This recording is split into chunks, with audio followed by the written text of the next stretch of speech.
So good morning, world, quarantine world. I'm here with my friend Matt Harris, the CEO and founder of Bloom Credit, also a company that I invested in as an angel a few years ago.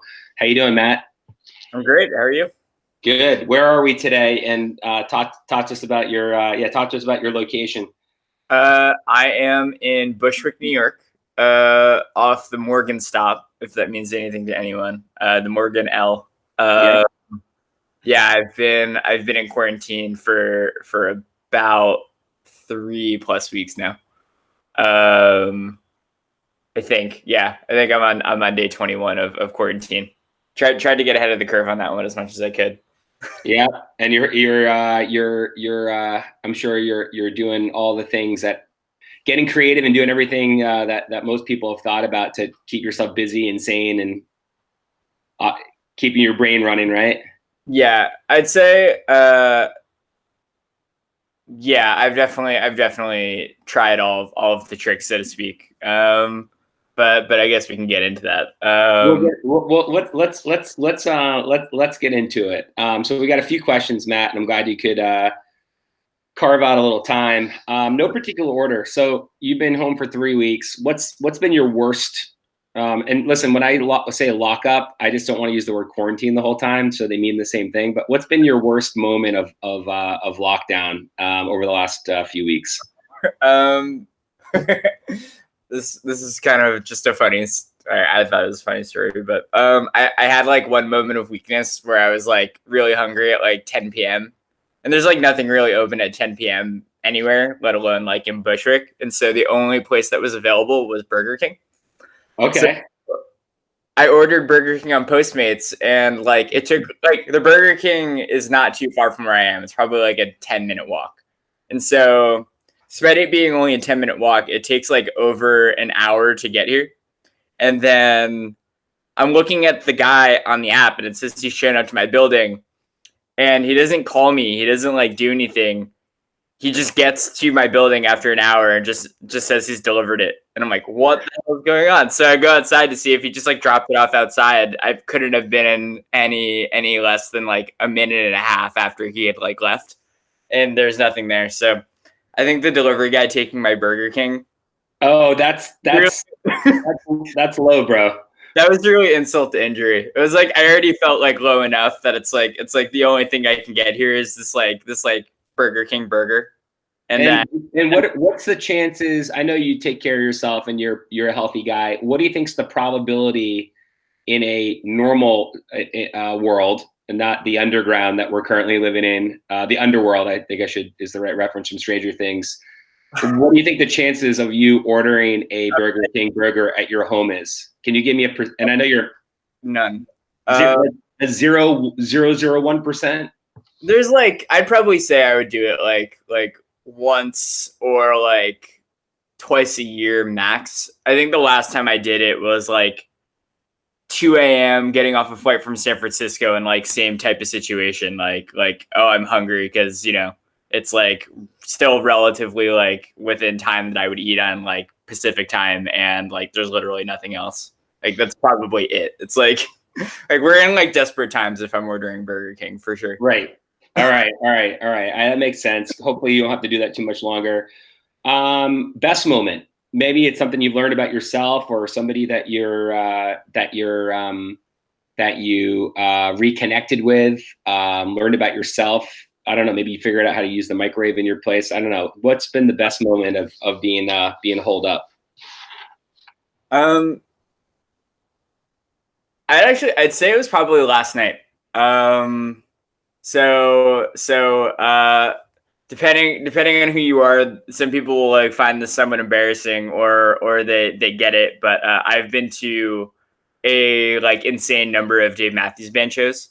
I've been to 21 Dave Matthews Band shows. And last night he played like a virtual concert over the interwebs, and it was just like kind of cool to be able to like do like the get all of my friends who normally go to that concert together over Zoom, and like attempt to find some level of normalcy just by like streaming the concert while all kind of like being in the same space at the same time type of deal. And like, is it the same? No, but like, are you getting as close as you can possibly can? And it's just like, cool. Like, these are all my friends from home. You know, I haven't seen them all in months. Like, we all got to hang out that way. So I'd say that's the best. Nice.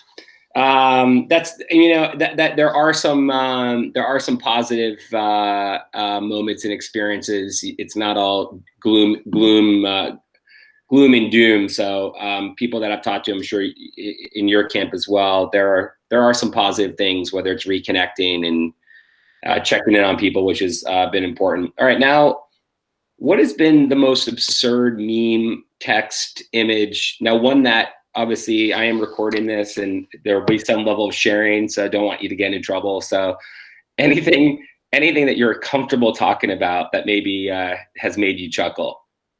I've really appreciated all of the just like day 8 type of things. Yeah. Like someone would be like sitting outside their window. There was one I saw that was some guy with like a sock puppet hanging outside his window and just like attempting to like Pac-Man cars with traffic. I thought that was I've seen that. That's a good one. Yeah, it's like yeah, I would do that. Yeah. Yeah, no, there's it's funny, the Italians sing sing to each other on their balconies like beautiful opera, and Americans send each other some sick shit.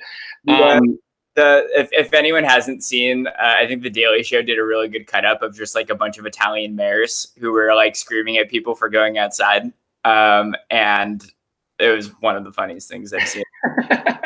like really angry Italian men like screaming about just like absurd things and like bringing up like the most absurd possible arguments for attempting to keep people inside, like not like within this world type of things. It was the best. There's some great stuff being shared. Longest you have, getting personal, longest maybe you've just kind of skipped to shave or shower and maybe you've lost track of the date or time and said, you know what, it's day 3, I should probably get in there.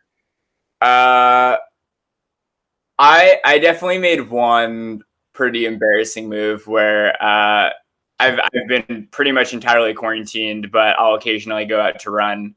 And when I do, full disclosure, I'm hand sanitizing before I leave my apartment. I'm bringing hand sanitizer with me to touch every surface. And I have a bunch of tissues in my back pocket. So if I need to touch surfaces, like I'm staying relatively safe for everyone that's within my building. And then hand sanitizing before I get back into the building. So all in all, we're as on top of it as we can be. But I think I went running once and then like fell asleep that night, like in the clothes I went running in, and woke up the next morning and was like, this is not a good move. Oh no.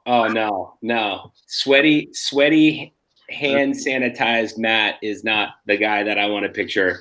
Keep the hot water running, man, while you have it. Yeah. I did have a scare where the plumbing went out for like 2 hours, and I was like, this is my nightmare. This is rock bottom. We've all hit it. What's the first thing after post-quarantine that you miss the most? Could be like a sporting event or live music or maybe a kind of food. What's the first thing you're going to race to when you can? Definitely some level of concerts. I mean, I do a fair deal of concert going every summer, and I already had like my lineup picked out and just like kind of like closely monitoring that, being like, is that still going to happen? Yes or no? So I'd say probably that. Definitely just like being able to exercise more freely. Yeah, is what I want to do. Also, I'd say this is like a little bit more of like on the personal end, but kind of like going back to a lot of the health and wellness stuff. I do a lot of like coaching types of work, and I think every Monday there's a bunch of people who kind of catch up, or men specifically who catch up in a loft in Williamsburg. We've been written about on like GQ and the New York Times before, but it's like a bunch of either people who are like in the VC world or in startups, or a lot of them are just coaches, and we all just kind of like go through and just catch up on like, hey, here's what's going on each week. And we haven't been able to do that in person for a while. So definitely pumped to like get back together with that crew. So 100%. Yeah, there's gonna be a lot of that, and it's gonna be pretty special and awesome when people can break through and do the things that they that brings them happiness. So how has the coronavirus and this overall pandemic changed your behavior? And this can be answered in a serious tone or in a fun, playful one. What has sort of changed in your who you are and what you may do differently? I'm surprisingly less stressed. Oh, interesting. I think once I could get over there's like a couple of things that like kind of need to be accepted. The first is just like learning to live in uncertainty and actually just like being able to sit and breathe and be like, cool, I don't know what's going to happen. And like, just like be okay with that. Cause the human brain has a tendency to like demand that we find it. And so you want to do something. And like, once I could learn to just be like, hey, like my brain's not actually helping me out here. It doesn't like need to do anything here. And I don't really need to do anything. That really helped.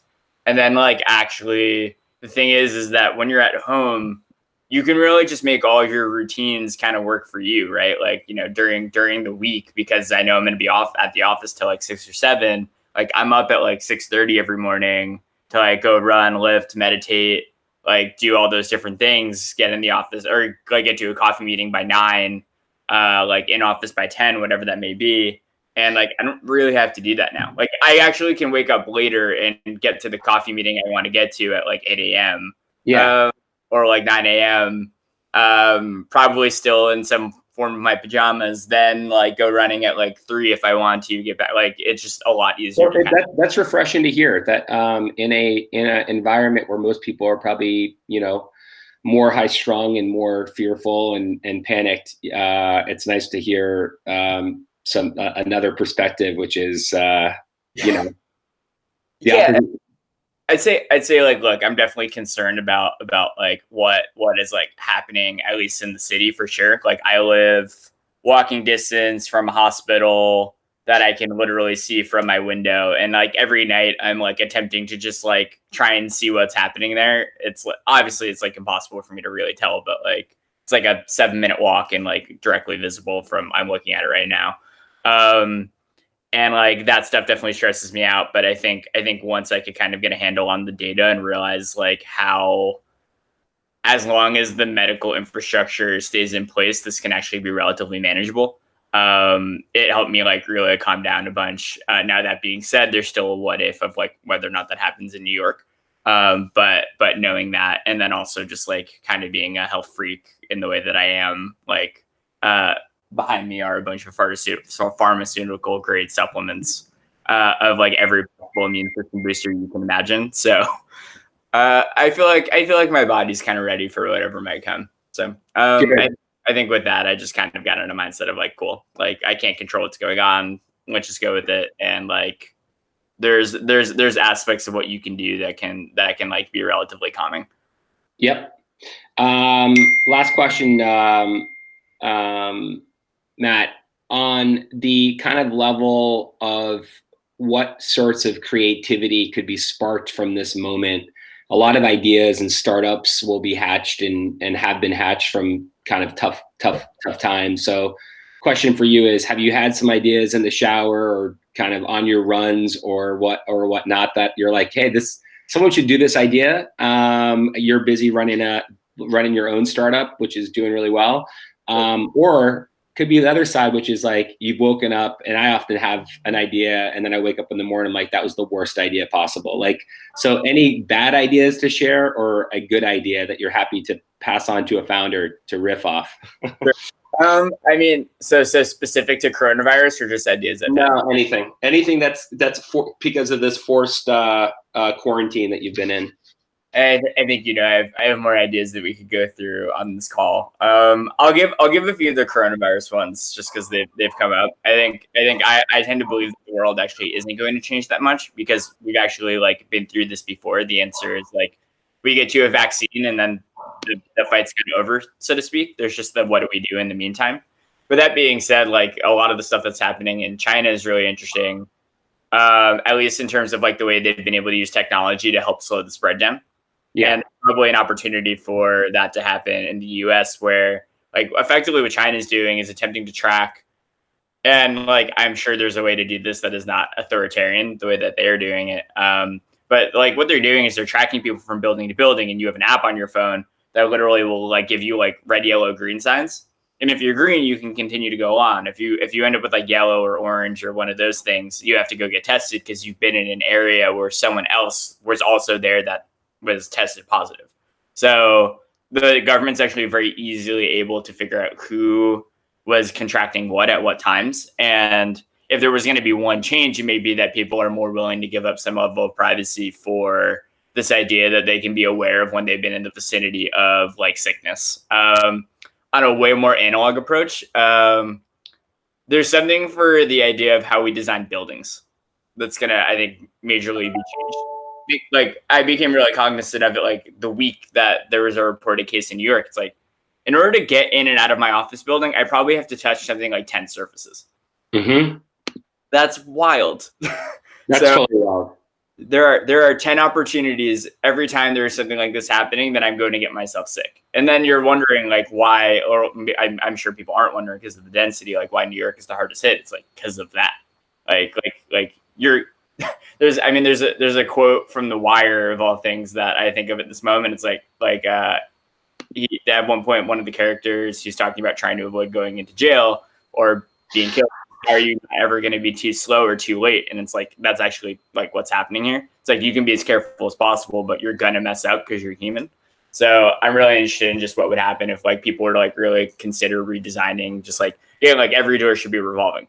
That's a really, yeah. I mean, look, it's just like watching airplanes take the evolution of how they've been designed post 9/11. And there's, a lot of different examples how innovation in hardware and software has evolved in a positive way. And I think that's right. Like if you're building a building tomorrow, are you thinking about the latest, I don't know if to say technology, but the latest products that allow people to not have to touch surface? I think that's really interesting. Well, I would bet on you if you were going to work on that. But let's focus on Bloom Credit for a while. Matt, I'm going to say thank you and let you get back to your day, and as always, man, wishing you health and wellness, and make sure you get your run in today. Thanks, appreciate it. Thanks for catching up. All right. Thanks, Matt. Cheers. Bye.